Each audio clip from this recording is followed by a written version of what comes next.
So I have our bets right here, and you said, well, I'm gonna start with you. Doug Bowser shows up with an image of Bowser. Doug Bowser being the new person to replace Reggie Fils-Ames. Yeah. So Reggie Fils-Ames is out. So Fils-Ames is gone. Fils-Ames is gone. Now we got Doug Bowser. Film's iMess is gone.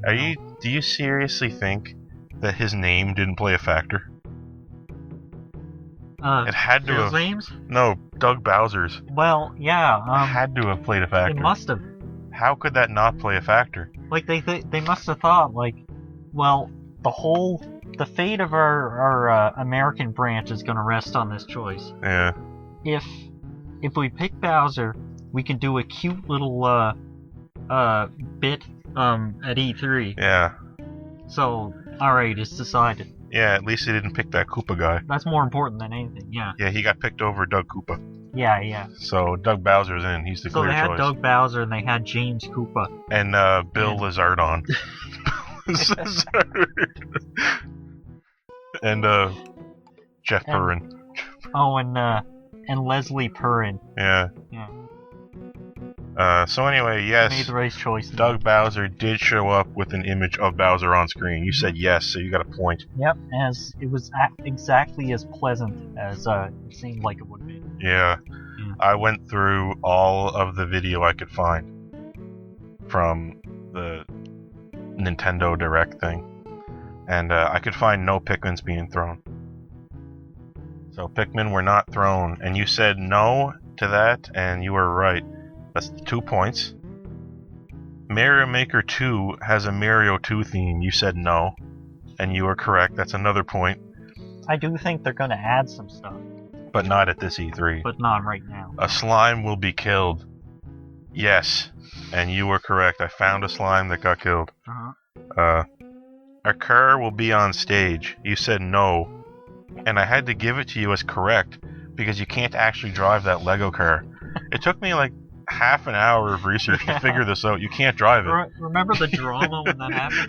It was like, wait, okay, there's a car on stage. Can you drive it? Wait, it's a Lego car. You cannot drive it. Wait, can we drive it? No. Is it just a shell for a real car? Turns out it's not. You cannot drive that car. So it's not a real car. A car, yeah. And clearly we're referring to real cars because at like every past Microsoft conference they had real drivable cars. You said Virgil is back, and you were wrong. So that's the first knock against you. The next one was about the price of the new Xbox. I was sure it was going to be there, but you said no, but it was not revealed. If that was the incorrect question. It wasn't a yes or no possible question. So I gave you no points off or no points gained. So I just got rid of that. Okay, yeah. You said, will gacha show up? Yes, and you were correct. There was gacha. I searched it and looked, and I found out that there was gacha. There was something to do with Final Fantasy Brave Exvius that is considered gacha. Yeah. And it was showed actually, up. like, all things considered, that was a kind of a risk. Because, I mean, stuff like that doesn't come up very often. I mean, standard mobile games will, but not gacha. And then the last question you asked for the, these are the 2-point questions, the big bad boy bets. Will Metroid Prime 4 get a subtitle? You said yes, and it didn't. So you lost 2 points there. Yeah. So, yeah. Now we're gonna go over to my side. Doom Guy will touch a non-enemy NPC. That was an interesting question. And I said no, and I was correct. I went through all the Doom Eternal gameplay. Yeah. And he never touched a non-enemy NPC. Not surprised by that. Like, he encountered some NPCs. Yeah. A couple. He never touched them. Not very many. Bethesda says the word 76 more than 3 times. And I said no, and I was wrong. They said it a few times more than that. They actually didn't sweep it under the rug. Yeah, they talked a surprising amount about 76 and how it was bad. And how they fixed it. They kind of implied that, but they didn't say it outright. Yeah, by trying to add in a Fortnite mode. Yeah. Fallout 76, guys. Yeah, it's acting like it was so cool. Battle Royale, bro. to this broken tech demo. No one wanted that, I don't think. I don't think anyone's playing it. Will there be a new Joy-Con announced that has blue on it anywhere? I said yes, and I was correct. They announced the Joy-Cons to go along with Dragon Quest 11 on Switch, and the Joy-Cons were blue. Yeah. So I got it. Sonic appears. Yes. Obviously, and that's Sonic Olympic Winter Games thing, whatever. I think you came up with this question. It was just Earthworm Jim. Yeah. And I said no, and I was right. I couldn't find any Earthworm Jim. I was right there. Yeah, the condition was any Earthworm Jim on any level. Link or a Fire Emblem character will be killed. I said no, and I was wrong, because in the reveal trailer for Erdrick in Smash Brothers, you can see him KO Corrin from Fire Emblem. If you look closely. If you look closely, yeah. So, I was wrong on that. I said that wouldn't happen. Will Red 13 from Final Fantasy VII Remake say anything? I said yes. And Red 13 was not in the trailer. There was a story trailer and the gameplay, and they had Tifa, Aerith, Cloud, and Barret, and no Red 13. Yeah. And they said that game is going to cover everything just in Midgar. On 2 discs, mind you. 2 Blu-ray discs for just Midgar. Yeah. Yeah, this is coming out. The whole thing is coming out at some point. It's happening. And people are going to get their heads out of their asses about this. Like, the last game where you fight the final boss is going to come out on PS6. Mm-hmm. Like, this isn't going to be done. It's going to be... Like, I mean... PS4 is at the end of its lifespan right now. Like, maybe Square Enix is thinking... They're going to try to... The only way you can remake Final Fantasy VII is if you treat it like a TV show. Mm-hmm. Like, just give up trying to actually release just the whole thing. Just say, like, come up with one battle system that is perfect. And then just try to have a season every year. Like, just try to do that like a TV show. Yeah. But that's the only thing you can really do, because you would never live up to the amount of content in the original game.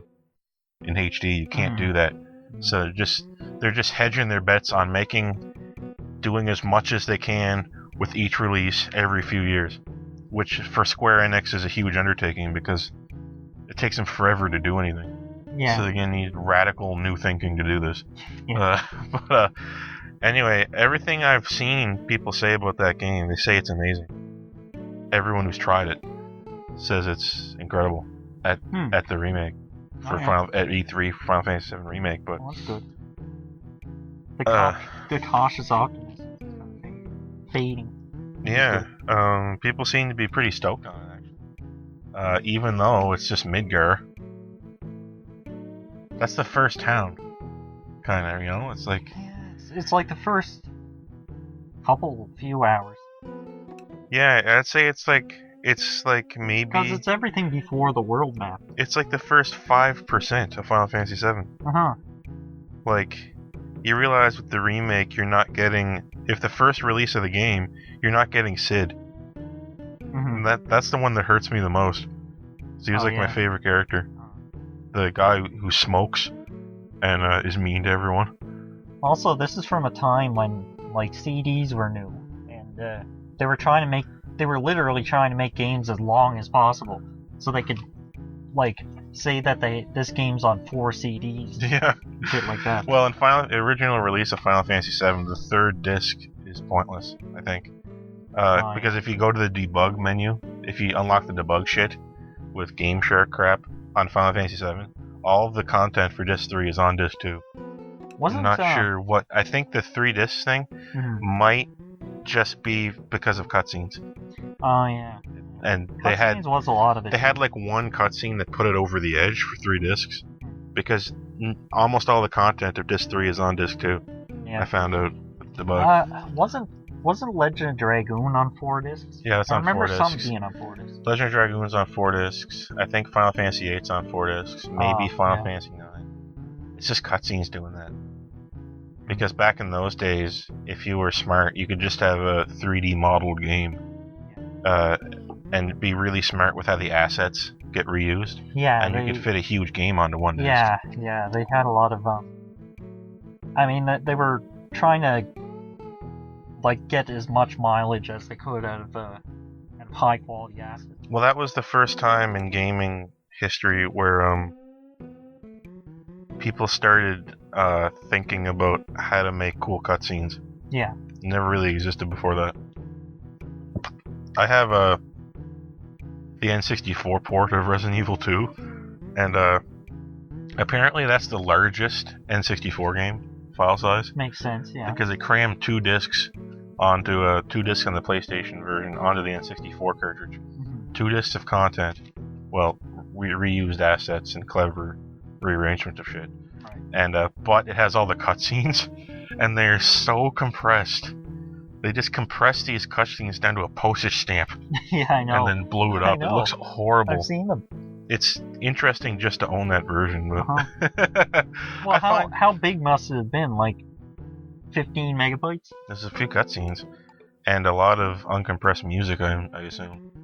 But I find the Resident Evil 2... I'm sure they compressed everything. I find RE2 on N64 to be a convenient version because it's got all the content on one cartridge, and you just set it and forget it and lean back and play it. Yeah. I find it interesting like that. Like, it's the one I play, even though I have it on PS1, but it's just interesting to have it on one cartridge. And all the low quality shit be damned. I mean, who cares if you're playing it for the millionth time? Yeah. So, is Animal Crossing delayed? I said no, and I was wrong. Yeah. Animal Crossing got delayed, guys. Sorry, so it's delayed. I know many people are just heart-struck by that. And it's Cylinder World, too. So, yeah. Oh, yeah, and it's so... That was the first one, but it was considered too risky. Yeah. And then the last one for my big bad boy double down 2-point bet, I said, Todd Howard scene in Plaid. No. And I got 2 points for that. Yeah. Now, if you add up all your points and all my points, you beat me by 1 point. You got 3 points total at the end, and I got 2. So I'm the big bad loser today, and that means I'm going to be reacting to a single segment reaction to the Smash Brothers tournament before E3. And it's a long horror show. And this is going to be a great video. If there's cuts in it, that's only because I had to stop the camera, because I don't have 6-hour camera shit going on, unless... Actually, maybe I could record it straight to the PC. I'll find out, but anyway. Yeah. If there's any cut, it's not my fault, but it is single segment. Like, I'm not cheating and doing some the next day. Yeah. You can take my word on it. I'd like to bring something up too. I don't mean to brag that I won or anything, but I did predict something that Link and Fire Emblem characters would be used to represent Dragon Quest in Smash. Yeah. Because for some reason they think Zelda is a RPG. Yeah. Nintendo seems to be insistent on that. They're too cucked on the genre. They don't want to commit to it because turn-based RPGs in the classical style are not seen as something that kids can put up with these days. Yeah. And I even had to learn to, I had to spend so long beating down my defenses to like it. I remember hating it when I was little. I know. Just dealing with the random encounters. I hate them right now. And then I just kept playing it and forcing myself to go through it and forcing it and forcing it and forcing it. Yeah. Until now I like random encounters. Yeah, it's the opposite with me. It's insane. It's the opposite with me. I used to put up with it because I liked, I really, really liked Chrono Trigger in particular. Yeah. And I just liked to play it. And that just made me like RPGs because I thought about Chrono Trigger. But then, now I cannot stand it. I just can't. I can play them. I can put up with Dragon Quest 11, like one every few years. It's fine, but man, I can friggin' buy them online, the old JRPGs, and just hammer through 3 of them in a year. yeah. It's friggin' crazy. I put a lot of them under my belt They're recently. not even really that long. No. Usually around 20 hours. It just feels long because it's boring. Yeah, that's the frank conclusion. Yeah. You have to be ready for it. You gotta be in the mindset. It's hard to explain. I mean... Well, like, I guess you could say, once you get into it, you can turn your brain off and absorb the world building a little better.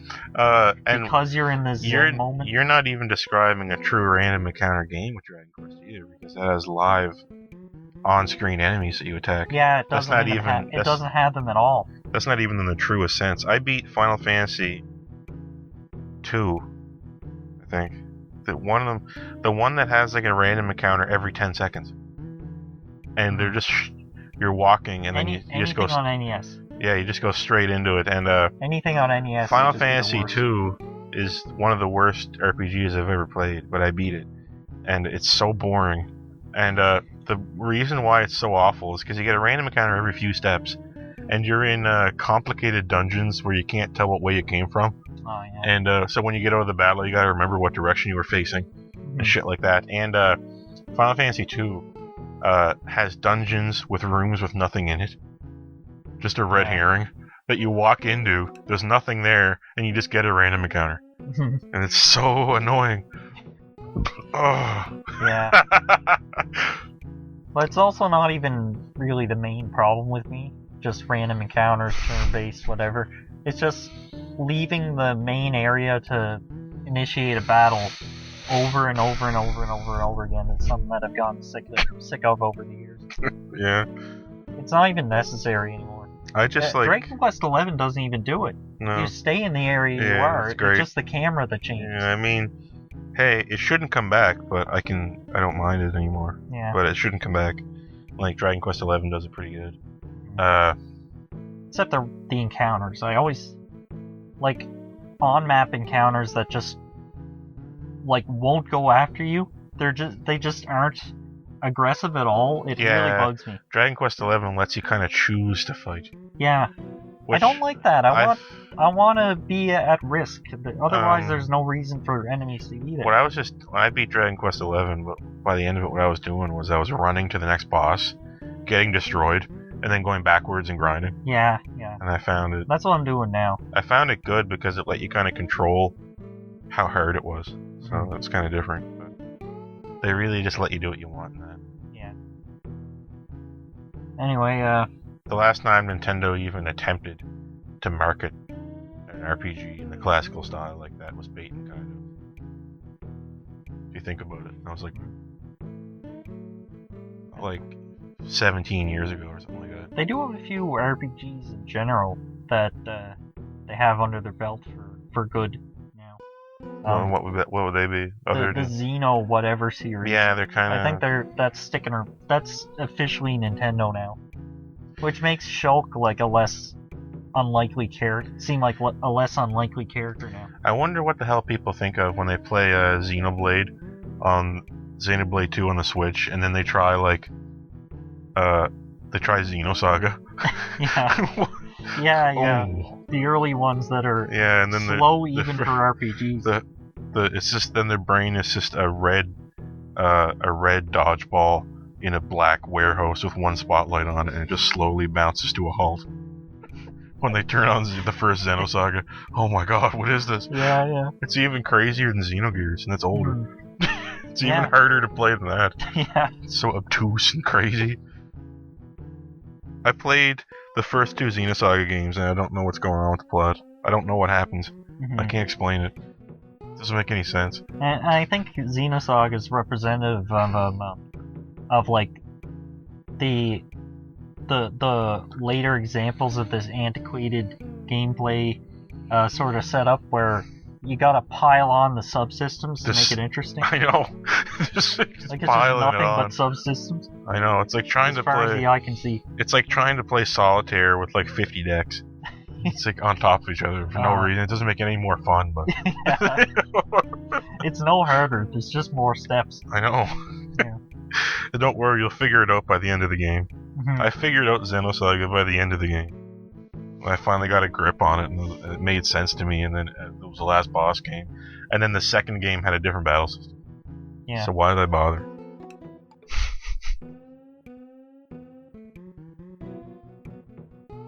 Anyway, here is your award. Oh, look at that. The 1987. It's this again. I think There you go. already gave this away. I'd like to present it to you, and then take it back because it is mine. There's your award. I think you did that exact thing before. When you win, you get this award. You get to hold it, and then it goes away. It's expensive. It's expensive. It's all gold. We don't have a budget Pure here. gold. This isn't fake. Yeah. This is not plastic. That's why it's so soft. It's Yeah, gold. It's really malleable gold. So anyways, see you guys on the flip side. Yeah. Woo. Get Oh, I bodied. mean, yeah. I was doing index fingers. What were you doing? Nothing. Not the index. Okay.